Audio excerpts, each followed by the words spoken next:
Hi, I'm Vanessa from SpeakEnglishWithVanessa.com. Today, I have something super special to share with you. Let's talk about it. I'm going to share with you a real English conversation. Are you married? Have you ever been to a wedding before? Have you ever been to an American wedding? Well, today you are going to meet a wedding coordinator named Alexandra who works at this beautiful location in my city. Plus, you'll hear all the secrets about what it's like to get married in the US. Alexandra is passionate about her job, and I'm sure there's something you are also passionate about. So this is a good chance to listen to the way we speak and to imitate this real English conversation. During our conversation, you will see some subtitles down here for vocabulary, phrasal verbs, and pronunciation. After the conversation, you will see a vocabulary lesson with my husband Dan and I explaining the most important vocabulary words so you don't waste your time studying unimportant words. You can ingrain these words in your memory. Listening to our conversation is great, but the vocabulary lesson will take it one step further to help you remember these words longer. Then, after the vocabulary lesson, you will have a phrasal verb lesson so that you can easily include these phrasal verbs in your daily conversation. And finally, we'll practice some real American English pronunciation so that you can speak clearly and understandably. And you can always click CC to view the full subtitles for today's lesson. To help you remember everything that you are about to learn, I have created this free PDF worksheet for you with all of today's vocabulary, definitions, sample sentences, phrasal verbs, pronunciation tips. There is so much in this free worksheet. You can click on the link in the description to download it today. It is my gift to you. I hope that it will be useful for you. If you enjoyed today's lesson with Alexandra, I invite you to join me in the Fearless Fluency Club, where you will finally be able to speak real English confidently. Course member Ildiko said, "This course is fantastic. I like the most that you teach us real English. Not classroom English, real English spoken by real English speakers." Would you like to take your English to the next level? Today, Friday, September 2nd, until Wednesday, September 7th, you will have the chance to speak real English and save a lot of money because it is my birthday on Sunday. I have a special sale on the Fearless Fluency Club, only 1 or 2 times per year, so make sure you click on the link in the description to join me and thousands of other motivated English learners and save $100. Elaine from Brazil said that she joined the course to improve her English, but then something surprised her. What surprised me even more was the wonderful community and the opportunity to meet and interact with so many friends around the world. Love it! Click on the link in the description to join us in the Fearless Fluency Club. And remember, if you join before September 7th, you can save $100, a great deal for my birthday. Let's test if the Fearless Fluency Club can help you to improve your English. The course uses the conversation breakdown method, which will help you to catch the real meaning of conversations. You'll understand fast native pronunciation and be able to use these words, phrases, and pronunciations in your own conversations. Today's lesson is just a short sample of the whole course. In the whole course, you will get 5 modules, and this is only half of 1 module. So let's test out the conversation breakdown method with the conversation with wedding coordinator Alexandra. Let's go. Hi everyone, I'm here with Alexandra, and we're going to be talking about your interesting job, which apparently takes up a lot of time. So if someone asks, what do you do? What would you tell them? I am a wedding planner. And how did you get into that? Because that's not something you'd probably go to college for. I actually went to college for fine arts. Okay. I was very into ceramics and glass blowing, moved to Asheville, North Carolina to pursue that passion. Throughout college, I was also working in bakeries as, my income, my side job. So baking a cake is very much like ceramics. You make something, you sculpt something, you put it in an oven, you bake it. It comes out, you glaze it or you ice it. And you get to eat one and you get to look at the other or Correct. use it. Yes. So ceramics and baking, I saw the connection, and I kind of went down that path at the same time. Once I graduated college, there was being a starving artist or making cakes, and wedding cakes can be very profitable. So I started being a baker specifically in wedding cakes, and slowly got into wedding planning, and I've been doing the wedding planning for about 5 years now. 5 years. So you've had a lot of couples come through. Yes. Lots of experiences. I'm curious, when you went and said, okay, I want to specify in wedding cakes, were you working at a bakery and you kind of just started doing the cakes, the wedding cakes that came to them, or did you kind of freelance in that way and have people find you? So at first I was working at one small cake company here, and I worked for this one company for about 4 years. Okay. It was a very fun time baking. You get up and you're in the shop by 5 a.m. Wow. So it's a lot of coffee, sometimes the occasional shot of whiskey. Sure, gotta make it through. But it was a very fun time, and bakers are fun, very fun people. We had a good crew, and that's why we all were there for about 4 years together. It's a pretty good chunk of time for one Yes. job, especially like a baking job. Yes. And I was doing wedding consultations and wedding tastings with the couples that would come in. So we'd give them a couple options of cakes to try. I'd sit down, I'd discuss their vision. Then we Cake vision? Mm-hmm. Sometimes it would be a tiered cake, sometimes cupcake, sometimes a cake buffet where there's all different shapes and size cakes on a long table. Okay. So there's different flavors. There's a lot you can do. There's a lot of options, and I'm curious, in these situations when you're sitting down with a couple, were the majority of people very specific about, I want this is my vision, or are they like, I don't know, just a cake? Probably 50-50. Okay. So some people had the exact idea. Yes. And some people were like, it's a cake. Yes, yeah. Okay. Was that generally the people who had a specific vision? I'm guessing that's generally the bride? Usually the bride Okay. kind of had the look, and the groom often had the flavor. Okay. Okay, I could imagine that. So she's got that image in her mind of how she wants it to look. And he's like, that's how I want it to taste. All right, so that's a good combo. They're working together to decide the best cake. Yep. And while you were doing that, you were in the wedding business, like a niche in the wedding business. But then how did you decide to branch out of that? So, wedding planning, I was first asked by a friend if I would help her plan her wedding. Big honor. And so we just started planning, and it was a lot of, I knew a lot about the wedding industry already, and having a fine arts degree and planning a wedding might be the biggest piece of performance art that you can possibly put together.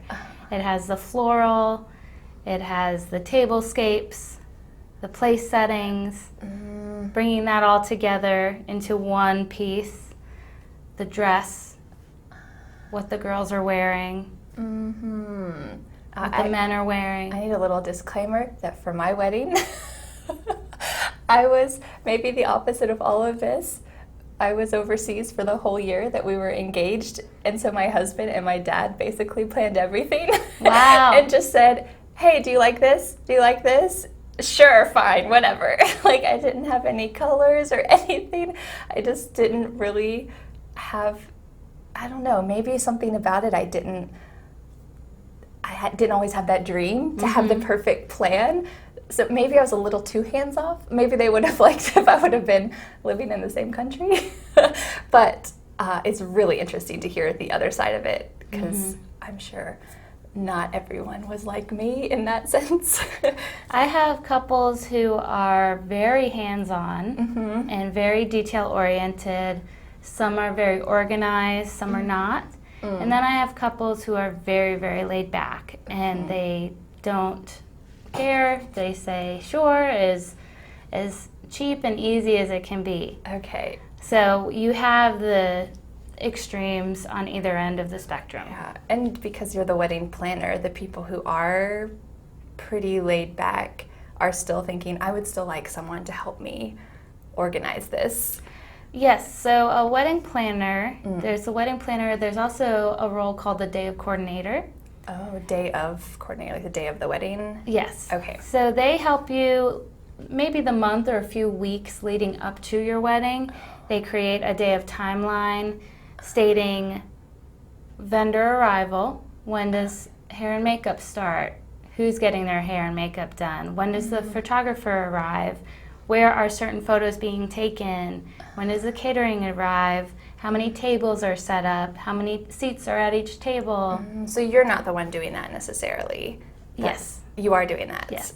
Okay. I can be a wedding planner or a day of coordinator. A day of coordinator is still a wedding planner, just a little more condensed. Yeah, it seems like that's really specific things right around the time of the wedding. Yes, Not and your deciding planner who does. is getting the flowers. It's when is the flowers coming? Yes, yes. Ah, When are the flowers coming and where do they go once they arrive? yes. Lots of details that if you were getting married, you might not want to be on the phone with everybody or trying to Right. figure that out yourself. Right. So would you say that, I mean, I guess the people who you see are people who have chosen a wedding planner, but would you say that in general, a lot of people have a wedding planner help them plan a wedding, or is it like 50% of people don't do that, they just do it themselves, and 50% would hire someone like you? I would say the trend is leading more towards getting either a day of coordinator or a full service wedding planner. And part of the reason is that venues are starting to require this. Oh, interesting. Because if the wedding and the day of events don't go smoothly, it actually makes the venue look bad. When people look where to place blame or where to say, oh, this is a mess, this is unorganized, whose fault is it? They assume it's the venue's fault. So venues are now requiring minimum a day of coordinator. Okay, so someone to help them also have a good reputation. Right, and some have these staff in-house and you can hire from within the venue, Okay. and some do not, and you can hire anyone you want. Okay, so someone who would like a place that maybe was a little more flexible so that you could be the person to do that. They don't have to hire the person from that place. They could hire you. Or do you specifically work with some venues? I used to freelance, and as of last year, I am now under contract with one specific venue. Oh, okay. I'm their events director in general, so I do concerts, any type of private event, birthdays, anniversaries, corporate, anything you would like. And the weddings is my biggest one. So I organize all the events, and for a wedding, you are required to have minimum a day of coordinator. You could go big and do the full service planner. You can either hire through our venue or you can outsource. And the reason we allow you to outsource is also because I have a lot of friends who are in the wedding industry and who are wedding planners. And so I don't want to turn away other wedding planners from bringing a couple to our venue. Sure, you want to make sure that enough people are coming through and you don't want to say no to them. Correct. Yeah. So now anyone, if they go to that venue and that venue says, oh, would you like to use our in-house coordinator, that would be you. Yes. Okay, cool. Can I ask where it is, or is that? It's called Weaver House. Weaver It's about House, 10 okay. minutes north of here in Weaverville, North Carolina. Okay. So Asheville's here, Weaverville's right here. And it's behind the bamboo fencing. Do you know where Blue Mountain Pizza is on North Main Street? Yes, I went there last week. Right across the street is this bamboo wall, and you can't really tell what's behind. It's kind of there. mysterious, cool looking. We're in there. It's a very cool kind of secret garden feel. Oh, yeah. I remember we were sitting on the porch of Blue Mountain Pizza thinking, what is in there? That looks really fun. And it was raining, so it kind of felt mysterious, fairy tale-like. So people can get married in there. There's concerts in there. There's other events that go on Right. there. Oh, okay. So cool. So if I were a bride and I were like, this amazing place is where I want to get married and I want to use the person who you guys offer, which is you, what would that look like from point blank? I come in with my fiance, I guess we'd come together. What would it look like from the very beginning to work with you? So to ask you first and foremost, do you have a vision? Okay. And I would just hear what you have to say before I get too deep in any questions. Have you ever been to a wedding that you absolutely loved? Have you ever been to a wedding where maybe you loved a little less? What are your do's and don'ts? Are there any surprises I should know about? Today, a lot of people have chosen family. Okay. And what does that exactly mean? So maybe they're not very close with their biological parents. Okay. So many things could happen. They were Sure. adopted, they had a falling out. There have been situations where one of the couple's parents wasn't going to come, and then all of a sudden there she was, and asking me why she wasn't in the ceremony. And so you need to know that that could be a possibility. Yes. Yes. So, and that was very early on, I learned that lesson. So even if they say mom's not coming, mom is very likely to show up last minute unannounced, Okay. And dressed and ready to go. that can bring some tension for the couple, for you, for her. Right. So if I don't realize who this woman is, and she's standing there and we're doing a rehearsal for the ceremony, and then she's like, excuse me. Where am I in this? So now I know to even reference that story and say, make sure if something of that nature happens, you say, P.S. Mom's here. Just to let you know. This is what she looks like, that lady over there. That is really clever of you to know to add that, because a lot of people wouldn't think about that. Well, a lot of times you have to learn from experience. So being in that moment, I learned to, okay, this goes on the list. Yeah, so what did you do? Just try to include her the way the bride wanted, or just go with the flow? We allowed for one of the groomsmen was the brother of the groom. Okay.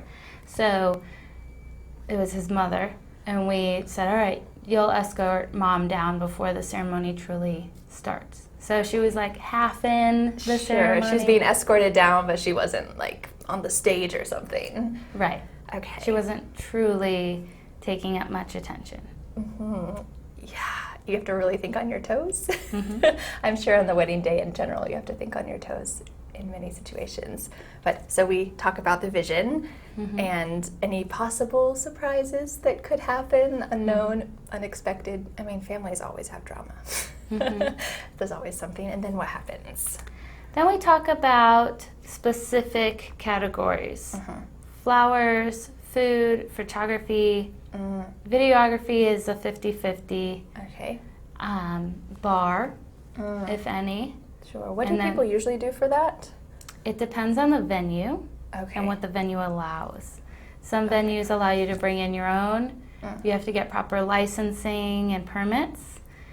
Some venues have their own liquor license, which in our state of North Carolina is a little tricky. There's a liquor license when you're serving X amount of food and you're just a regular restaurant. Okay. If you're serving less food than alcohol, you're considered a private club, Oh boy. which comes with a lot of rules and regulations that you have to work around. So this is something that you're having to navigate as the wedding planner. Yes, Those North types of things. Carolina is tough when it comes to bar service and liquor and all that good stuff. Sure. So in the venue where you're working now, is that an issue that you deal with a lot, or they have their own license, people can just... We have our own license as a Okay. venue. So maybe that could be a positive when people are trying to decide where to go. If they want a bar, You guys already have that. Okay, simple, easy peasy. Right, right. And we come with staffing and all that good stuff. Yeah, let's get into the day of the wedding, how that goes in a moment, because I'm curious, especially at that place, now that I've seen the bamboo mysterious wall. So we talk about flowers, photography, videography potentially, and do you guys have people who you say, oh, this is who we recommend for flowers, this is who we recommend for photography, or do people bring that kind of stuff to you guys? Like, I like this flower place, I like this photographer. How does that work? Some venues are very strict and they have a preferred vendor list, and you can only choose from the preferred vendor list. Our venue is newer and we're still networking and meeting new faces. So, and one of our selling points has been that we allow you to bring in almost any vendor you would like. Okay. We do have our favorites that we will always suggest. Some people like suggestions too, Yes. because there's a lot of too many choices sometimes. Right. So I've been in this area planning weddings for a long time. So I do have great connections and friends that I love to work with. They've been to our venue. I don't have to give them a tour when they first arrive. They know me, I know them, and it's a great working relationship. I really don't mind when new vendors come in. This past weekend, we had all new vendors except for catering was in-house and the floral was my recommendation. But the photographer and videographer was chosen by the couple separately. The rental company, they hung up big, beautiful, sweeping drapery. They had to get on big scaffolding ladders. Oh, so people are kind of decorating in a way? Yes. So there are professional rental companies that come and install all this good stuff. Oh, okay. Yes. So that was a company that I am familiar with, but I actually use a different company in town. But You could be familiar with Yeah. new ones because the couples suggest them or bring them in. yes, I knew of them. What I normally outsource from rental companies are linens, tablecloths, and napkins that come pressed and on hangers, so I don't have to iron or steam them as I'm getting the room ready. I used to do that. I used to iron and steam linens for every event. That's a lot. We've upgraded to Nice. a company now. And once they're dirty, because also you have to wash them and all that was never my job, but the owners of the venue had to do that. But now we just roll them up, put them in a laundry bag, and leave them for pickup. So much easier. So often people will bring in other vendors or choose your guys' vendors. And Yes. like you said, because you guys allow outside vendors, that can be a positive. I know for me, the place that I got married, I ran into that too, where, okay, well, this is the venue that I like, but we have to use all of these other people who they recommend, as opposed to either places I wanted or maybe places that were a little bit cheaper, or trying to work out all of that stuff. But the place I ended up getting married was really flexible like that. So it felt like, okay, this is a good fit because I can kind of pick and choose what I want to do instead of just using what they have. But that can be nice if you don't want to have to find your own vendor for everything. Or maybe you don't want special flowers or something. You don't have to do that if they don't require it.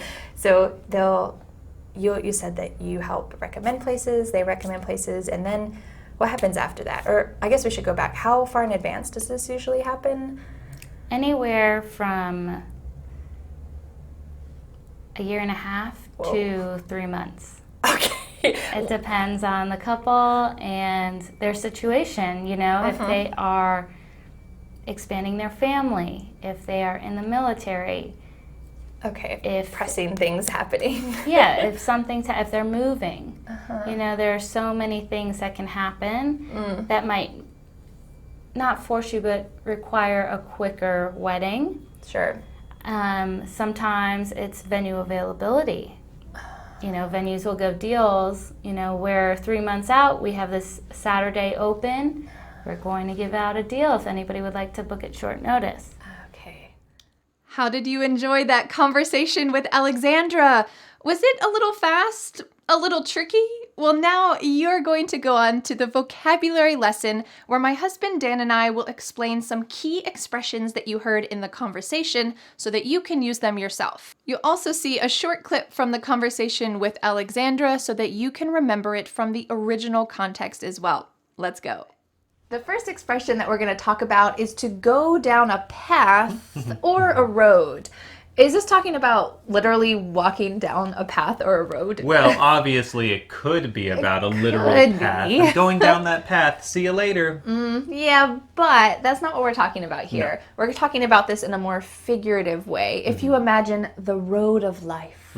On the road of life, you have a lot of different options. You could take this road or this path, or you could go any direction. So when you choose to go down that path, you're just making a decision about what you're going to do in life. It doesn't have to be for the rest of your life, but it could be a decision to study ceramics and baking, like what Alexandra did, or a decision to get married. You're going down that path. How would you use this? Yeah, and I think going down that path implies that it's a really big decision and that it would be difficult to change course. So if you imagine walking down a road or driving down a road for a long time, and then if you want to go on a different path, you have to turn around and it takes a long time. So it's a big decision that impacts your life. So for example, you might even say it in a sense of what you didn't do. For example, we didn't do many drugs growing up. I just said many. We didn't really do any drugs growing up. But this expression is often used for things like that. So bad decisions. Right. So I decided not to go down the path of drugs, or I didn't do any drugs. I didn't go down that road. So it could even be just one decision that would be really impactful. But it's often used for other things like, say, college, right? I thought about going to this university, but I decided not to go down that road. Yeah, I feel like we do. You can use it in a positive way, like Alexandra said, I went down that path, but we often use it for decisions we decided not to make. So I decided not to do drugs, I didn't want to go down that path. Or I decided not to get married, I decided not to go down that road. Road and path here have the exact same meaning, you can use either one. So for decisions that you decided not to make, especially big decisions that could really change your life, you can use this lovely expression. All right, let's watch the clip so you can see how it was used. Yeah, so ceramics and baking, I saw the connection and I kind of went down that path at the same time.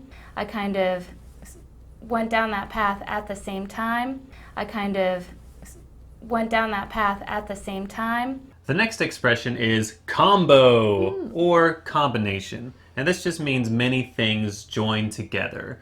Or when you say combo, I think it actually means more so that things go together well. So you can use combo for people even. Vanessa and I, we're a great combo.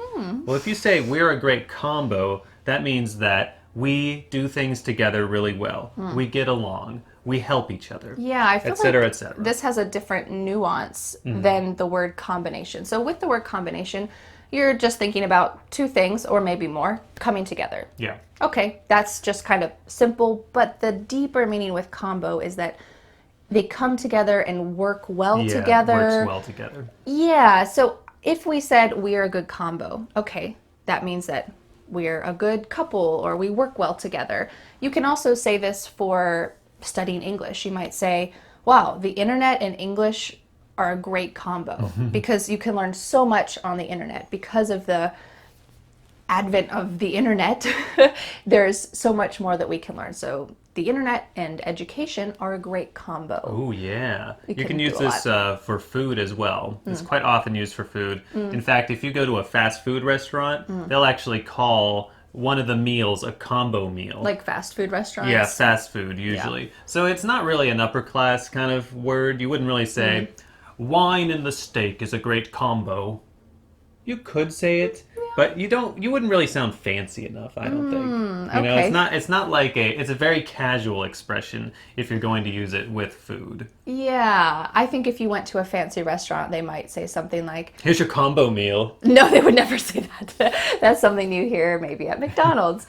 But if you go to a fancy restaurant, they might be more likely to say, oh yes, if you order this steak, it goes well with this wine. So they might be more inclined to use like a longer expression. It goes well with, instead of, oh, it's a good combo with this wine. It feels a little bit too like fast food. Yeah, yeah. I think I've also heard this with products. If you get two things in one package, you get a combo pack. Oh, okay. So a combo pack. Combo pack. These batteries plus an electric car. I don't know, something like that. Oh, and a package. You get an electric car. A remote control car. That's what I meant. Okay, sure. So two things that go together. I recommend for all of these vocabulary words checking out the lesson guide, because you're going to see all of the sample sentences that we talked about. Sometimes there's a lot of nuance to these expressions, like we're talking about with combo. Maybe you thought you understood combination, and then we're throwing at you combo.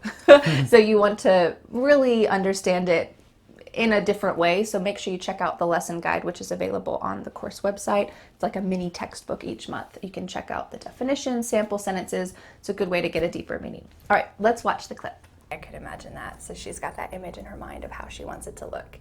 And he's like, that's how I want it to taste. All right, so that's a good combo. They're working together to decide the best cake. All right, so that's a good combo. They're working together to decide the best cake. All right, so that's a good combo. They're working together to decide the best cake.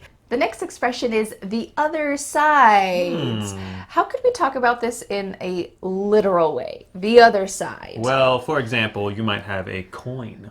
This is a very common other side thing, because there's only two sides to a coin. So you could say, flip it over to the other side. Okay. That means not the side you're looking at right now. Yeah, or go to the other side of the road. The restaurant is on the other side of the road. This is the literal meaning. It's the opposite side.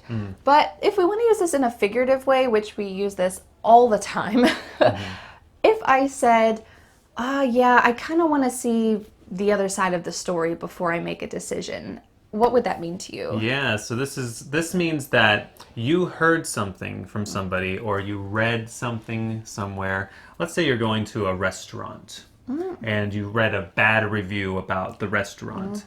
Well, you just read one review, so you might say, I'd like to see the other side of the story. And maybe it was from, somebody who had a bad order. Well, you want to read something from somebody who had a good experience as well. And kind of compare and contrast. Yeah, so this is the same idea, that it's the opposite, but it's just in a figurative way, the other side of the story. If you have two kids and one kid comes to you and says, Mom, my brother did this and he did this, you might say, well, I want to hear the other side of the story before I make a decision. And so you ask the brother, what happened? I want to hear your side and your side. Yeah, so and two opinions. It's not always so specific either. You could say, maybe we live in a Western culture, and you want to learn about an Eastern culture. So we used to live in South Korea, so we kind of got to see the other side of these broad cultures. So, but we would not necessarily say of these broad cultures. We would say, yeah, we got to see the other side of things. Oh, yeah, using a general term like that. Then give more context as you have the conversation. Yeah, like, oh, it was really interesting to live in Korea because we got to see the other side of life, or the other side of, it's technically the other side of the world, but we could also say that in a cultural context. Yeah, get to see the other side, or how the other side lives. You can also use this to talk about like rich versus poor. If you want to visit a community that's a lot different than yours, you might say, yeah, I think it's always good to visit the other side, to have a good perspective on life. Maybe there's some people in your community who are poor and you want to help them, and you want to kind of broaden your perspective. You might say, yeah, I try to, help out the other side when I can, and it helps me to just be grateful in life, or be a better person. So there's a lot of figurative ways that you can use this. I think it's a really useful expression to add to your vocabulary. So you've done it. All right, let's watch the clip. I didn't always have that dream to have the perfect plan.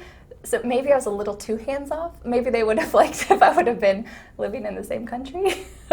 But it's really interesting to hear the other side of it, because I'm sure not everyone was like me in that sense. It's really interesting to hear the other side of it. It's really interesting to hear the other side of it. The next expression is coordinate, or a coordinator. And this is either to organize something And not just one thing, it's many things together in harmony.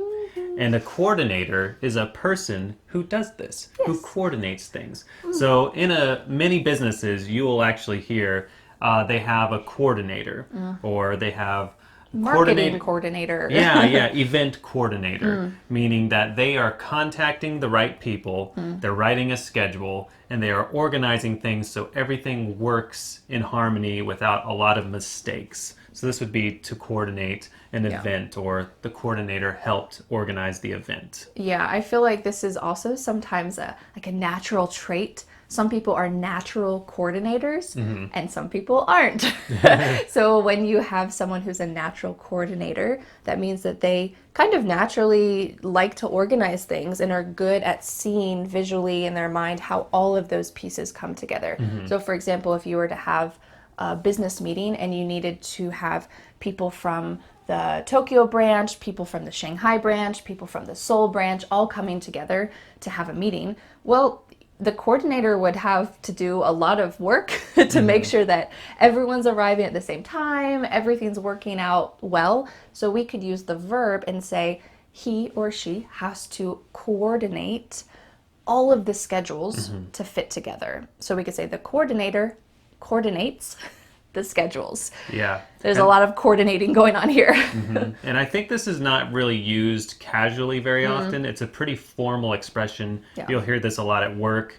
Although sometimes people, I think, will say we have to coordinate our schedules. I feel like that's the most typical. That's the most typical way to use it in just your daily home life. Yeah, I feel like we can use this for a home though. Like if you have older kids who have soccer practice, then they have to go to the theater practice. Well, you need to coordinate everyone's schedules because if they can't drive, if they have no way to get there, you got to make sure that you can take them and that you have the availability to do that. So coordinating schedules within a home is also a good way to use this. It's still schedules, so it's kind of that organization aspect, but it could be organizing something at home or organizing something at work.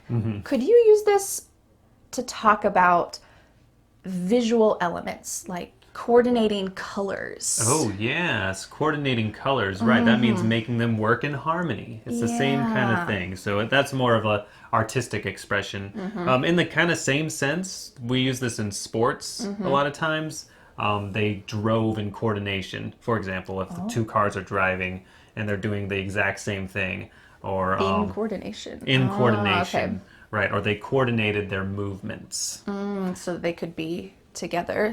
I feel like for you and me, our difference is that I don't have a skill of coordinating colors in a room or designs and patterns in a room. I'm better at that. Yeah, you care about it more at I least. care about it, yeah. So when we were moving into this house, Dan thought about where the rug would look best, where the couch would look best, where the artwork would look best. He wanted to coordinate the room or coordinate the colors and the textures and the different shapes to make it work well together, work in harmony. So we can use it in that kind What of can I say? I'm an figurative sense. interior designer. Yes.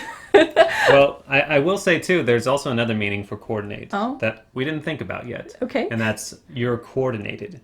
Oh, okay. Yeah. This is still the same idea of harmony, It's though. the same idea, but if you are coordinated, that means you have good balance, right? You don't fall down a lot. Maybe you're good at sports. You're good at sports, right? Yeah, you're very skilled physically at keeping balance and doing things very precisely. Yeah, so for example, if you go skiing, you have to be coordinated. You have to move your feet and your arms and the skis and the poles at the same time. You have to move your body at the right time. You have to be physically coordinated with Right. an ED at the end. And that's how we always say, she's coordinated, he's coordinated. Or he's not coordinated. Yeah. I'm not coordinated, so I can't do that. Or, yeah, I'm relatively coordinated, I'll give it a try. So there's a lot of different ways to use this, but they all kind of have that similar thread of something in harmony, working together in harmony. All right, let's take a look at the clip and make sure you check out the lesson guide to see all of these sample sentences.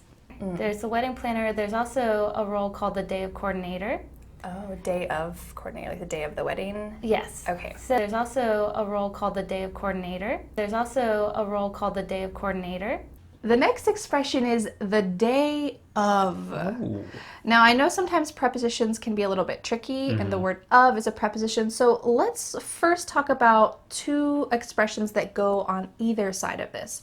If we talk about the day before and the day after, what comes in the middle? It's the day of. Right, okay. So here we're talking about the day that an event happens. It's the day of the event.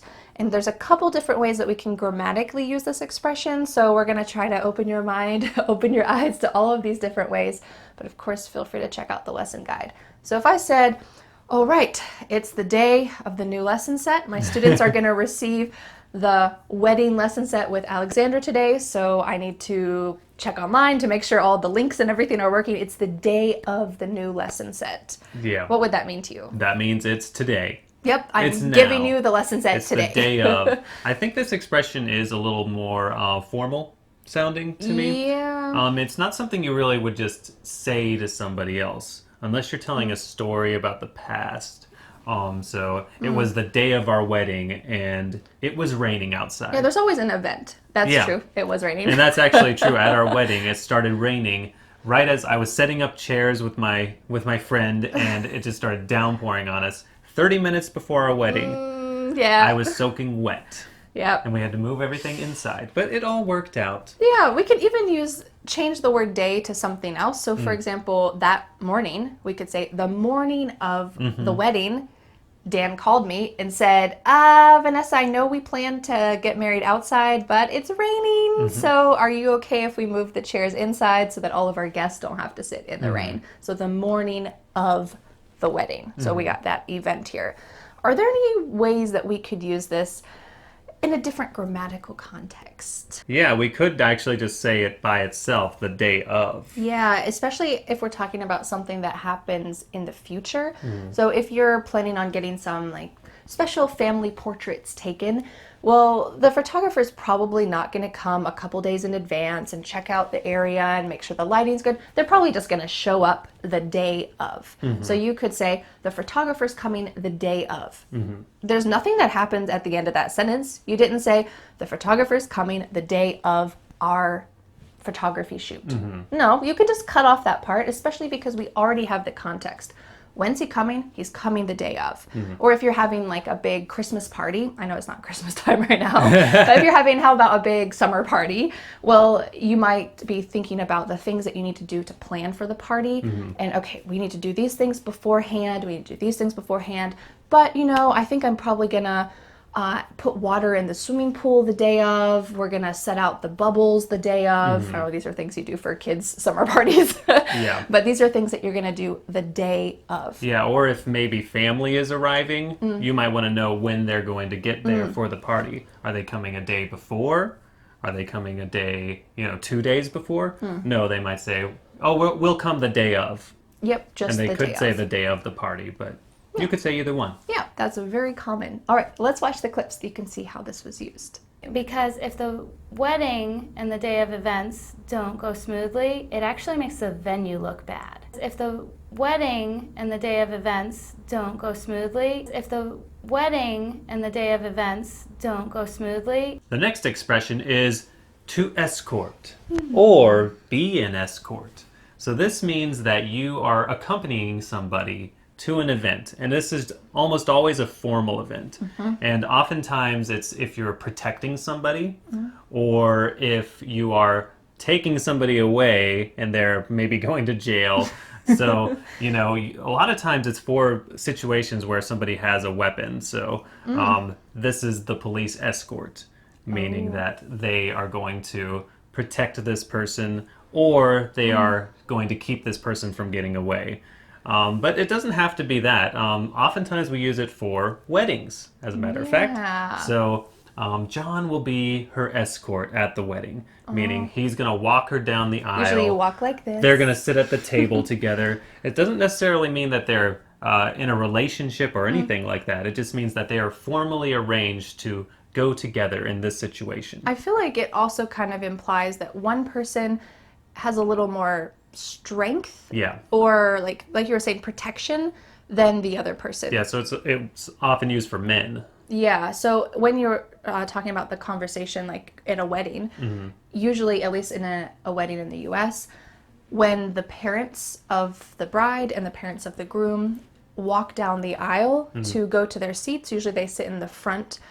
There is usually someone, usually a guy, who escorts them down the aisle. So if I were, someday when our son gets married, if that happens, then probably someone will escort me down the aisle.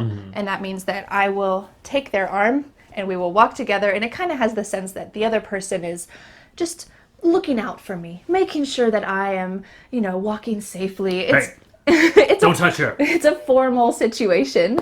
Oh, that wouldn't happen at a wedding. That'd be if I was a bodyguard. Yes, but we can also use it in the sense of a bodyguard. Maybe if there's a celebrity a probably has an escort or a police escort, or Secret Service escort, depending on how important they are. Yeah. Someone who is watching out for them. They're always accompanying them and watching out for them. If I said the police escorted him to jail, what would that mean to you? Yeah, that means they took him to jail. Yep, so that policeman is the one he's not really protecting the criminal, but he's the one in power. He kind of is. Yeah, it's interesting because escort does run from weddings to jail. You could use it in a lot of different situations, but it still has that sense that one person has more power or is like protective, and they're taking someone else somewhere. Yeah, and notice it is the noun and the verb. So in the wedding situation, John escorted me down the aisle. He's an escort. My escort escorted me Yeah. down the aisle. So we can use it in both of those ways. All right, let's check out the clips. You can see how this was used in the wedding sense. It was his mother, and we said, all right, you'll escort mom down before the ceremony truly starts. You'll escort mom down before the ceremony truly starts. You'll escort mom down before the ceremony truly starts. The next expression is to upgrade. To upgrade, and this just means that you're doing something better. You're getting a better service. You are upgraded to first class. Even though you didn't pay for it, somehow we were magically upgraded to first class on the flight. Yes, so this is raising up to another level. It may also mean you're replacing something with something better. For example, nowadays people upgrade their phones all the time. So that doesn't mean that you're taking the same phone and making it better. That means you're just getting rid of that phone and getting a better one. Yeah. Supposedly better. Yeah, it's Upgrading. debatable. The company would like you to think that you're upgrading your phone. Yes. So in the conversation with Alexandra, she said that she used to be the one who steamed and ironed all the linens. This is a really manual job. It's kind of grunt work. It's difficult to do this. And it's not really her job title. She's a coordinator. She's a planner. She's not, the steamer and the ironer. So she said that now that the company has more money and they have more resources, they have upgraded to a linen company. So now they can outsource that skill and someone else can do it. Someone who does that all the time and who, has all of the facilities to be able to do that. They've upgraded to another company. We could even say this in the Fearless Fluency Club. First of all, I hope that you are upgrading your English. Oh, yeah. But also, I used to edit these videos, and now Dan edits them. Oh, so we have am I- upgraded. Am I an upgrade You are an upgrade. from you? Well, I hope that the quality is at least the same for all of you. So at least we get an upgrade in time. Yes, our time has been upgraded. Yes. But I think that that's one way that you can upgrade by changing from one person to the next or by using a different service. Yeah, you can also use this for situations sometimes. So let's say you change jobs and you didn't like your other job, but you like this job better. You could say, it's an upgrade. This job is an upgrade. But often it's an upgrade. Yeah. Describing something as being better than the thing you had before. Would you say that working on the Fearless Fluency Club is an upgrade from your previous job? I would say definitely yes. I mean, the other job was fine, but it's hard to beat, working with your wife, spending time with your children. Yeah, that's kind It's a of beautiful thing. the ideal life right there. All right, let's watch the clip so that you can see how to use upgrade. I used to iron and steam linens for every event. That's a lot. We've upgraded to Nice. a company now. We've upgraded to Nice. a company now. We've upgraded to Nice. a company now. The next expression is in advance. And this means the same thing as ahead of time or beforehand. For example, we're going to Europe this year. Hopefully we're going to Europe soon. And we need to plan that trip in advance. We can't just go to Europe and expect for everything to work out fine, especially with 2 small, tiny children. Yes. So we need to plan in advance, which means before the event. Uh-huh. It's kind of the opposite of day of. Yeah, it's the opposite. You need to do something in advance, ahead of time. And for all of these sentences, it's kind of a 2-for-1 expression because you can use ahead of time exactly in the same way as in advance. So if we said, we need to plan our vacation in advance, you could also say, we need to plan our vacation ahead of time. And time there is just talking about the time of our vacation. So usually I tell all of you, because I have the live lessons in our private Facebook group every Sunday, I say, okay, next Sunday we're talking about the grammar lesson. So I want you to hopefully study the grammar lesson in advance. When you study the grammar lesson in advance and you watch that lesson, look at the phrasal verbs, you're going to be prepared for the live lesson and just kind of have a better feeling for what's going on. So doing something in advance just means in advance before the event happens. Yeah, and you often say this in a question as well. How far in advance do you need something? Maybe you're at your job, you need to write a paper, a research paper, before there's a big event. So you could say, how far in advance do you need these papers done? Which means how far before whatever event is taking place do you need this? Can I ask you a personal question? Sure. What are some things, because we're talking about weddings this month, and this is our 10-year wedding anniversary this month on August 21st, right? Yep.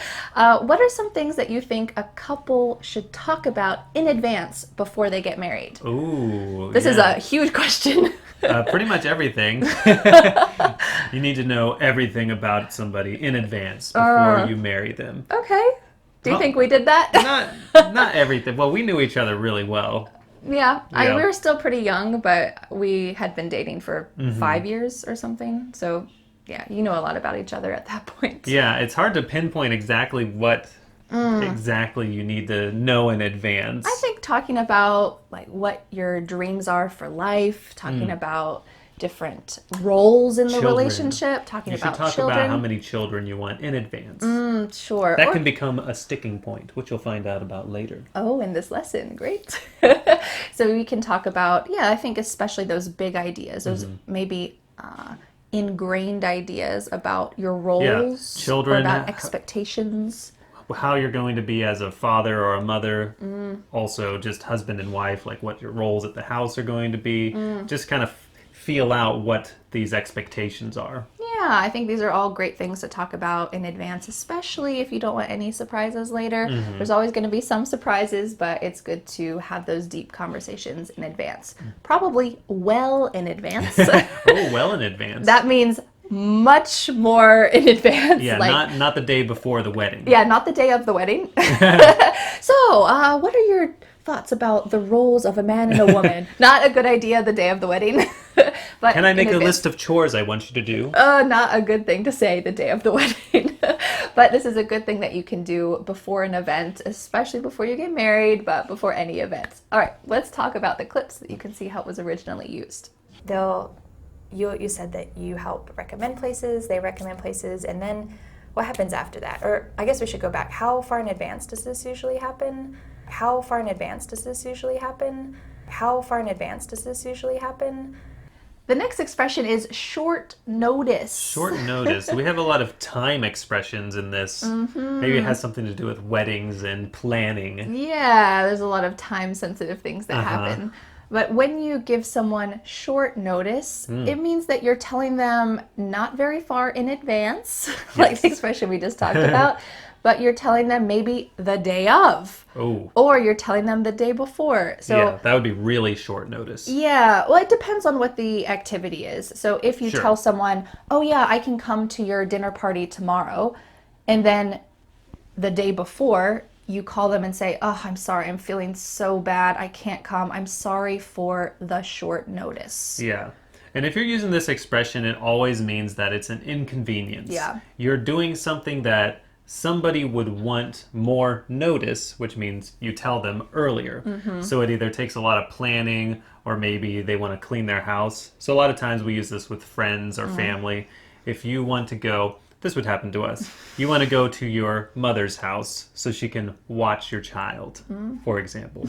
You would say, I'm sorry this is short notice, but can we come over tonight? And we can stay the night and you can watch our son Theo and Freddie. And, that would be short notice to do it the day of. Yeah. The day of. The day of, yeah, all of these expressions just come They together. come together. Yeah, I think that this expression is also linked with a common workplace expression, which is 2 weeks Oh. notice. If I went to my boss, hypothetical boss, and I said, She's the boss. if I was working in a typical company or any business that has a boss, and I went to him and said, I'm sorry, but I'm giving my 2 weeks notice.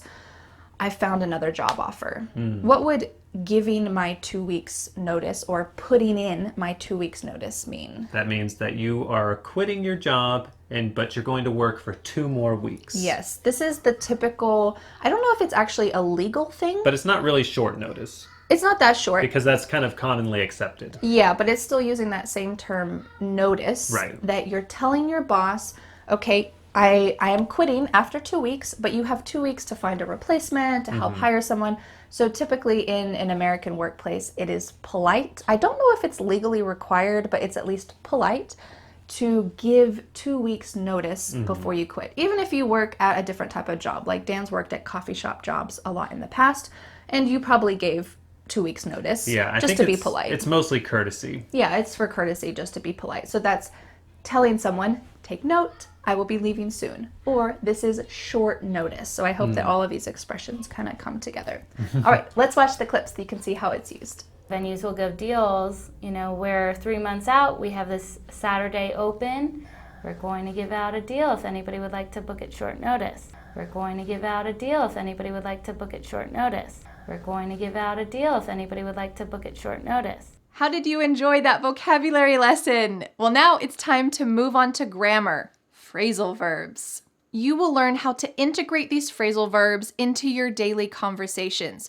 In the full Fearless Fluency Club course, there are also clips from movies, TV shows, and songs to give more examples, but unfortunately here on YouTube, because of copyright problems, I cannot show them to you publicly. But if you join the full course, you will see many more examples from lots of sources. And if the editing in this video seems a little strange, that's why I had to cut those out. All right, let's get started and learn some important phrasal verbs. The first phrasal verb that we're going to talk about has 3 meanings. It is the phrasal verb to come through. Ooh. We're going to talk about just the first meaning here, and then we'll go to the extra material section. If I said coming through, Coming through. just this phrasal verb, coming through, what would that mean to you? Yeah, if you say that just by itself, that means that you need to get through a room and you need people to move out of your way. Yeah. This is not a polite thing to say. If you say coming through, that kind of says that you can't really stop or you really don't want to stop. There's an emergency. Get There's out an of the way. emergency. So let's say when Vanessa was pregnant and she was having Freddie and she was going into labor. If I'm walking with Vanessa to someplace and she's in labor, I would say, coming through, pregnant lady here. So you were telling everyone to clear out of the way because we can't stop. Yeah, We're exactly. just going. We can also use this to talk about, it's the idea of going from one location to another. If you say just coming through, like Dan said, it usually implies some kind of emergency. But you could say, for example, if you're on a road trip or you're driving, you could say, it was raining when we came through the city. That's not an emergency. It's not that same coming through No. situation. Yeah. It's just when we were driving through, when we were coming through the city, it was raining. Okay, you're simply passing from one location to another. Yeah. We also use this in other physical senses too. For example, if you have like a phone call, you could say, yeah, you're coming through well. Or more likely, you'd say, yeah, she's not coming through, meaning her voice is not getting through the phone. So here we're talking about the voice waves. The signal. Passing from one location to another is not necessarily you are going from one location to another, but there's still that idea of, yeah, you're not coming through. If it's really scratchy, Yeah. you're not coming through. We also use this for like payments or maybe if you have insurance and you got the payment or reimbursement for something, then you can say the payment came through. Oh, yes, yes. So if you're asking for a refund, you might contact the company and say, yeah, the refund didn't come through yet. That means the payment money didn't come from the company to you, passing from one Passing location through. to another. Yeah, so it could be in that literal, maybe a little bit more figurative sense. All right, let's go to the extra material so that you can see how this is used in a different context. In this extra material section, for the first meaning of the phrasal verb to come through, we're going to take a look at 5 clips. One's from the conversation with Alexandra, 3 are from TV shows, and the final one's from a song. Let's start with Alexandra. This was actually a phrasal verb that I said. I said, wow, 5 years, you've had a lot of couples come through. Lots of experiences. Because she's been working in the industry for 5 years, she has had a lot of experiences. She's met a lot of different couples. And when I used the phrasal verb come through, I'm talking about as if she had like a program, coming through her program. They've started and said, okay, we want to get married, or we are getting married and we want to have a wedding and we want you to plan it.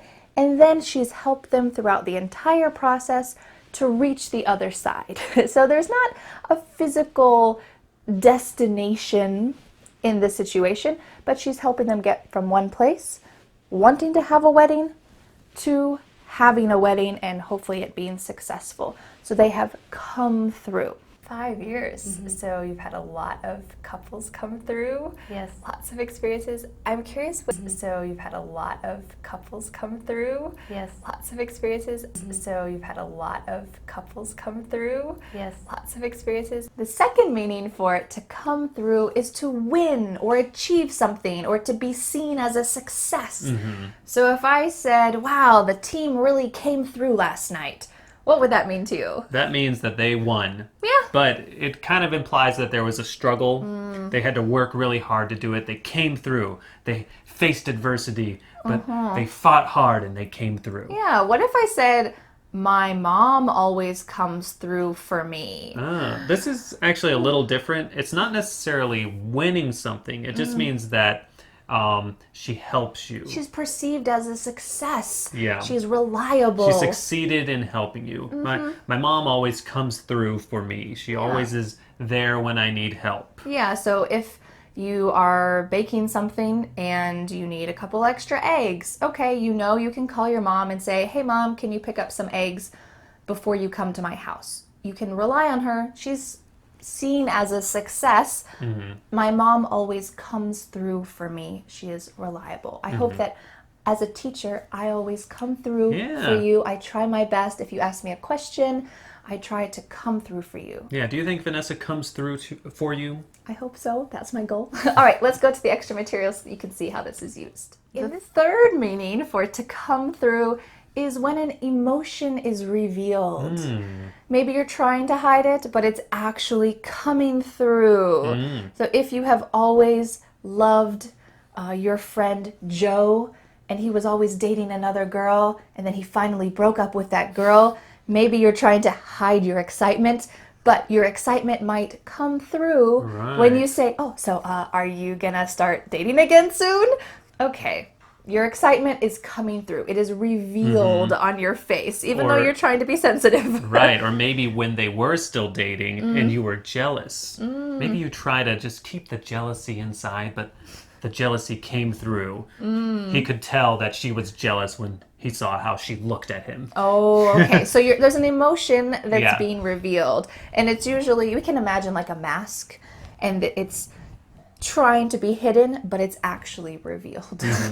So the happiness came through, or maybe she was trying to seem happy after their breakup, but her sadness came through by the look on her face Yeah, or and by the tone of her voice. I think a little more unusually, it could be used the other way too. It didn't come through, right? Maybe my excitement didn't come through when I got the birthday present, but really I was excited. I was happy. Oh, so you could use it in a negative way to say that my emotion was not revealed. Oh, yeah. So in that situation, if someone gives you a I've had gift, this happen to me before. Apparently, I don't have a good excitement face when someone gives you when a I gift. get a gift. So when someone gives Dan a gift and he opens it, his real feelings. I'm not usually like, wow! Yeah, he has a really modest response.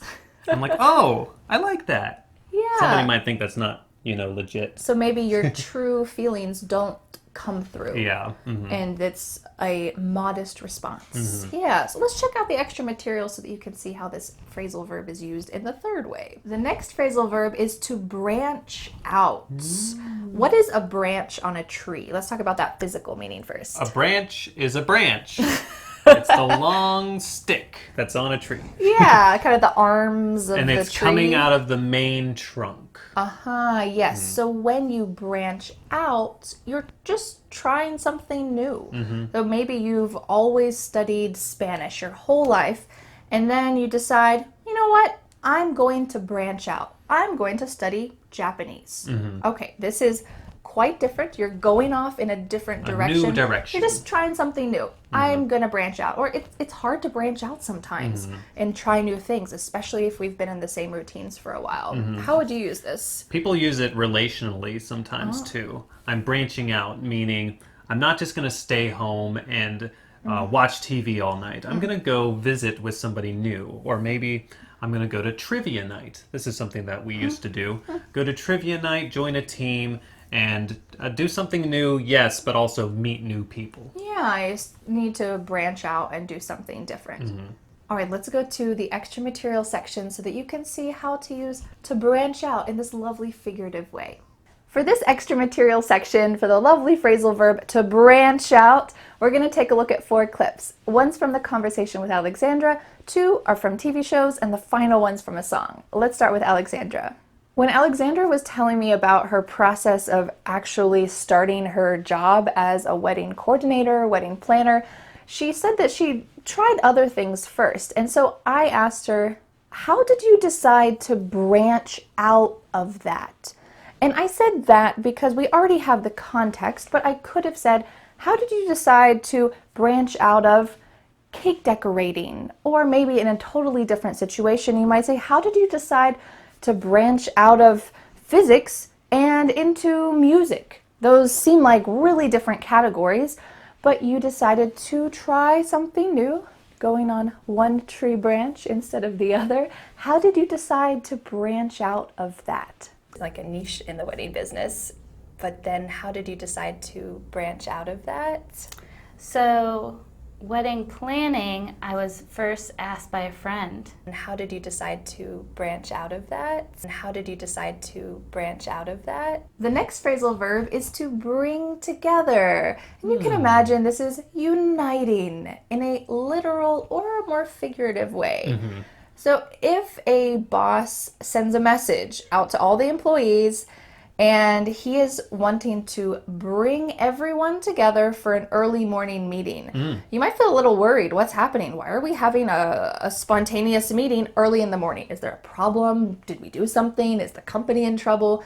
When he brings you together, all of the employees in the same room, he is uniting everyone in a sense, Yeah. bringing everyone together in a meeting. Yeah, that's very literal sense, but oftentimes bringing people together or bringing us together has a more emotional sense about it, that you are getting everybody on the same page and that they're getting along or having a good time. So Feeling you, the sense of unity together. so you can say something like, the holidays really bring people together.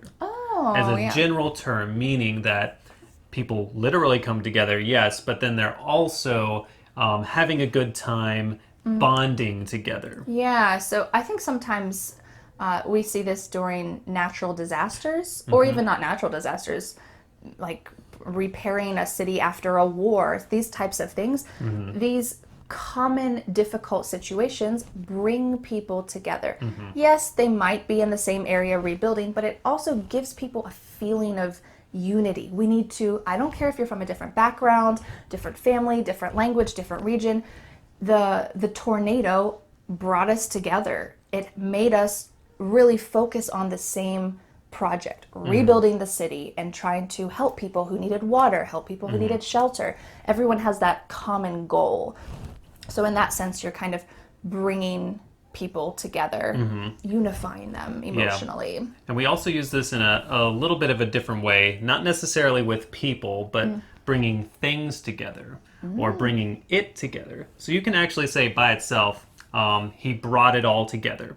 Or he's going to bring it all together, which means that there's a lot of different pieces of anything, of any situation. And if you bring it all together, that means you're going to make it uniform and complete.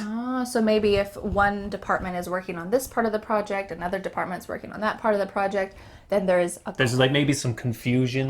Maybe there's a coordinator, the word we talked about in the vocabulary lesson, who's going to bring it all together, who's going to figure out how all of these pieces fit together. So they're going to bring it together. Right. And these are just things they're bringing together. All right, let's go on to the extra material to get a deeper sense for this phrasal verb. In this extra material section for the phrasal verb to bring together, we're going to take a look at 4 clips. 1 from the conversation with Alexandra, 2 from TV shows or movies, and the final one from a song. Let's start with Alexandra. Alexandra was explaining to me that it's really complicated to plan a wedding. She called it performance art because there's a visual element, there's people who are moving around, there's specific things they have to say. It's kind of like theater. Sometimes we say that theater is performance art. She says specifically in this sentence, weddings have the floral, the tablescapes, this was a new word for me, landscapes turned into tablescapes, the place settings, bringing that all together in one piece. So she's talking about physically bringing together the floral, so the flowers, making sure the tables are fine, so the visual element, making sure that everything goes together. She needs to bring together all of those pieces and make sure that it's visually appealing, and it's also what the bride and groom want, not just what looks good, but what they also want. So she needs to bring all that together so that it's aesthetically pleasing. Wedding might be the biggest piece of performance art that you can possibly put together. It has the floral, it has the tablescapes, the place settings, bringing that all together into one piece, bringing that all together into one piece, bringing that all together into one piece. Were those phrasal verbs new to you? Well, it's time to move on to pronunciation so that you can speak clear American English and understand it as well. We'll take an in-depth look at a vocabulary expression or phrasal verb that you already learned and break down the sentence sound by sound so that you can say it exactly the way that we did in the conversation. My challenge for you is this. Try to repeat with me during this pronunciation lesson. Speak out loud and follow my directions so that you can improve your pronunciation. All right, let's go. Welcome to the Fearless Fluency Club pronunciation lesson. Today, I want to challenge your pronunciation skills. What we're going to do is we're going to focus on 5 sentences that you heard in the conversation with Alexandra. Each sentence includes either a vocabulary expression or a phrasal verb that you heard in the grammar lesson. So I hope that you'll be able to repeat those and remember them. We're going to break down each sentence in detail so that you can sound as natural as possible. First, we're going to listen to the original clip. Then I'm going to explain it. During that explanation period, I want you to repeat with me. Speak out loud. I'm going to pause and I want you to say it by yourself. Try to be as active as possible. And then we'll watch that clip again. I hope you'll be able to understand more and you'll be able to realize, oh yeah, I can do that same linking. I can do those same reductions. I got this. All right, let's get started with the first clip. Yeah, so ceramics and baking, I saw the connection and I kind of went down that path at the same time.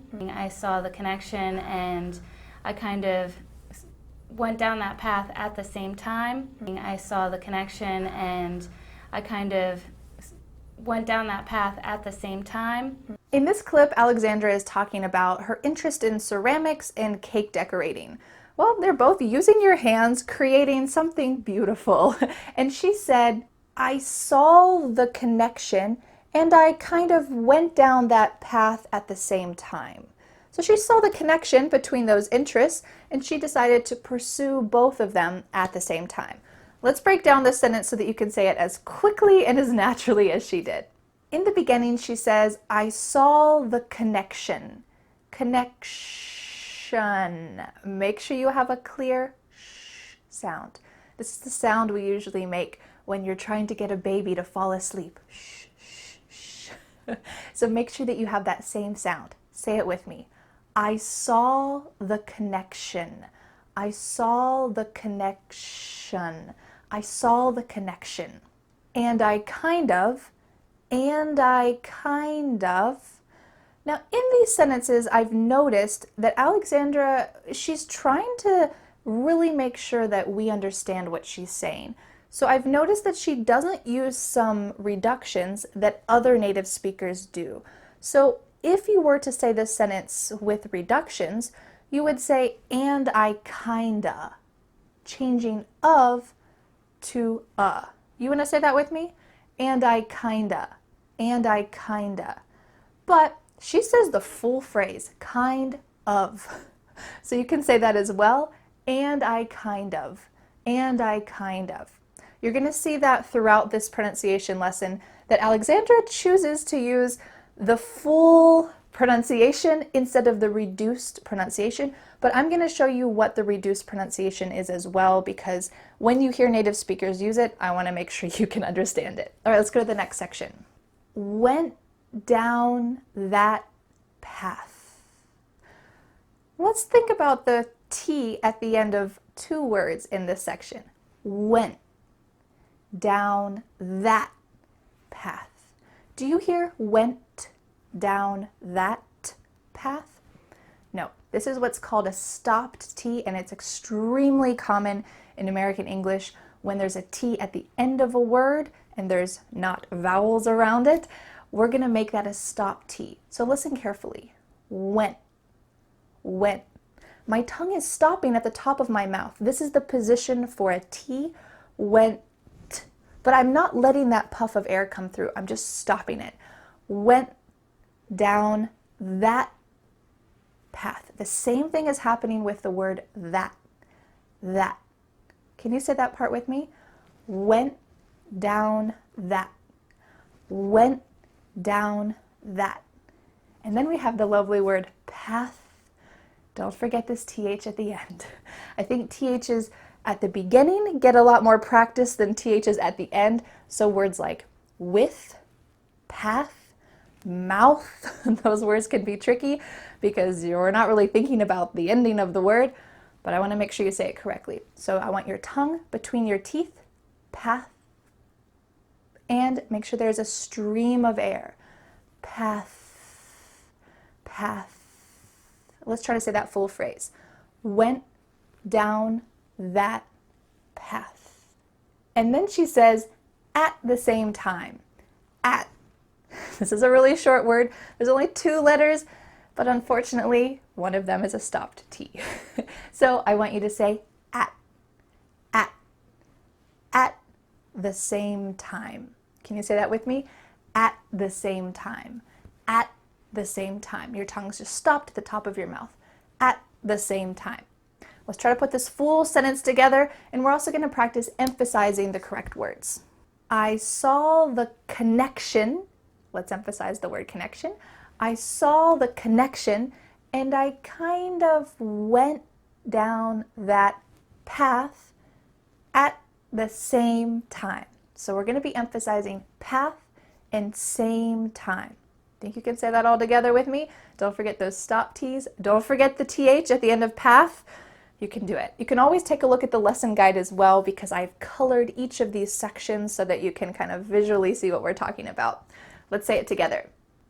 I saw the connection, and I kind of went down that path at the same time.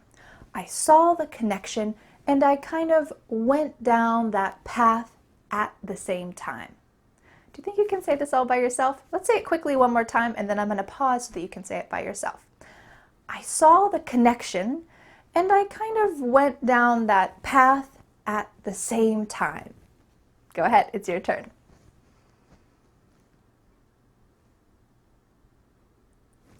Whew, great work. All right, let's listen to that original clip again, and I hope that you can pick up the key expression, went down that path, but also some of the other important pronunciation points we've mentioned. Let's listen. I saw the connection and I kind of went down that path at the same time. I saw the connection and I kind of went down that path at the same time.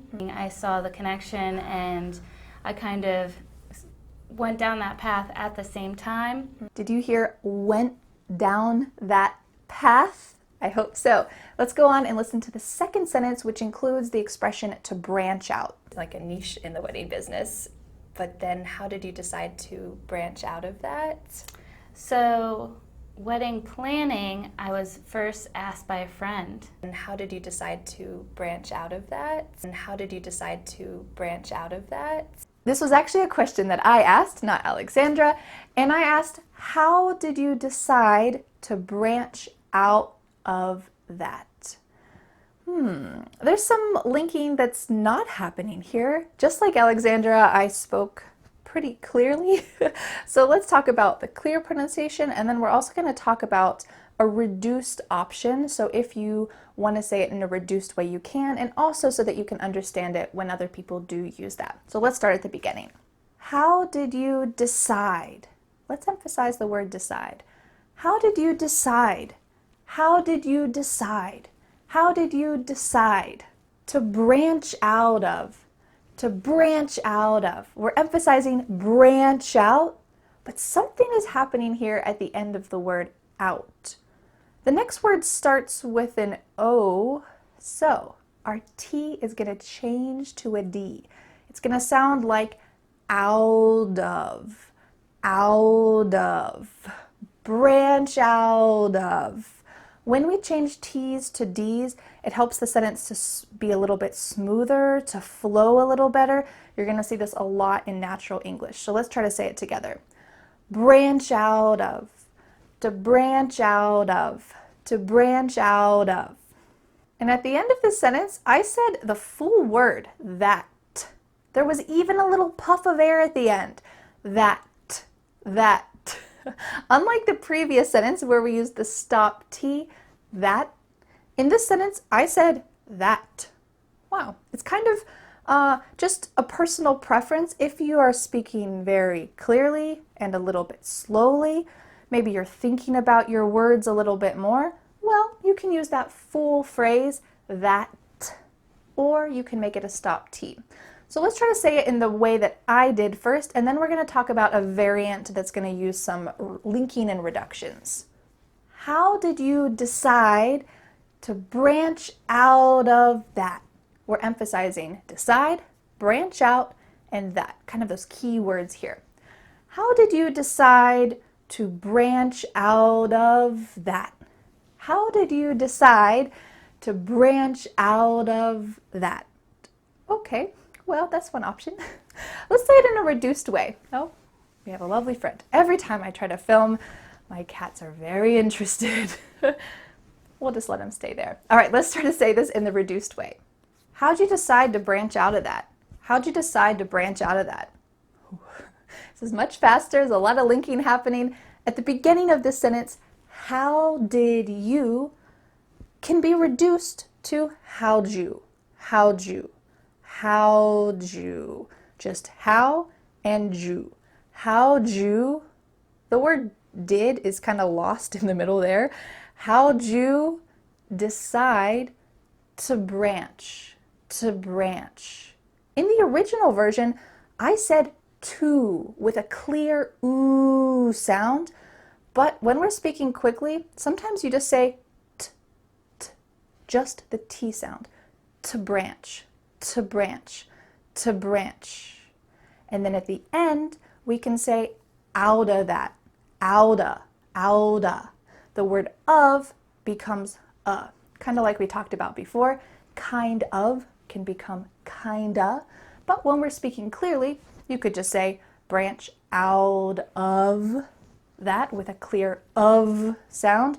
But when we're speaking quickly, it sounds like branch out of that with a stop T. Branch out of that. Let's try to say it in that reduced way. I know I just quickly went through all of that. It's not the way that I said it in the conversation, but I want you to be aware of that. So let's try to say it together in the reduced way. How'd you decide to branch out of that? How'd you decide to branch out of that? How'd you decide to branch out of that? How'd you decide to branch out of that? A little bit faster. All right, let's go back to the real version that I used in the conversation. I'm going to say it again clearly, and then I'm going to pause. You can choose which version you want to say, but if you want to pronounce it exactly like the way I did in the conversation, it's a little clearer. So let's go back to that clear version. I said, how did you decide is what we're emphasizing here. How did you decide to branch out of that? How did you decide to branch out of that? Now it's your turn. Can you say, how did you decide to branch out of that? Go ahead.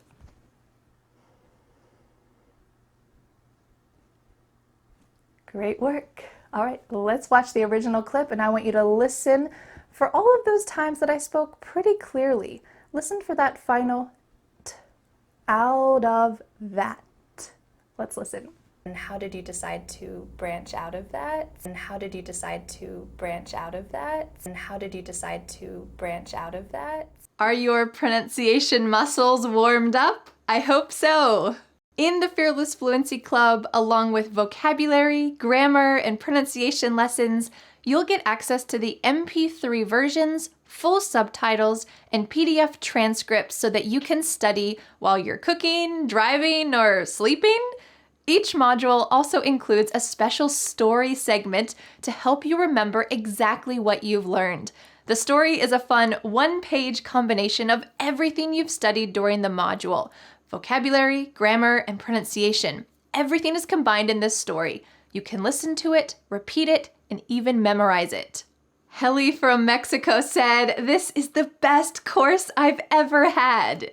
You'll also have access to a community of motivated English learners in our private Facebook group so that you can speak together and remember what you're learning. A lot of members speak together on Zoom, Skype, and Facebook every week, sometimes daily. It's a great way to make friends from around the world and practice speaking English. Plus, I host weekly live lessons in our private Facebook group so that you can stay motivated and I can answer your questions directly.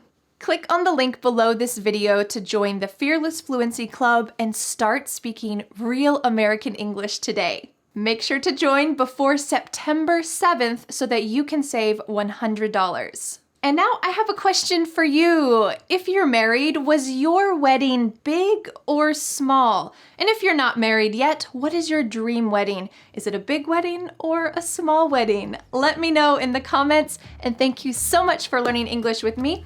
I'll see you again next Friday for a new lesson here on my YouTube channel. Bye!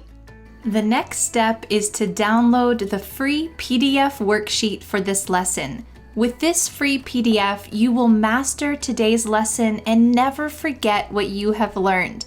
You can be a confident English speaker. Don't forget to subscribe to my YouTube channel for a free English lesson every Friday. Bye!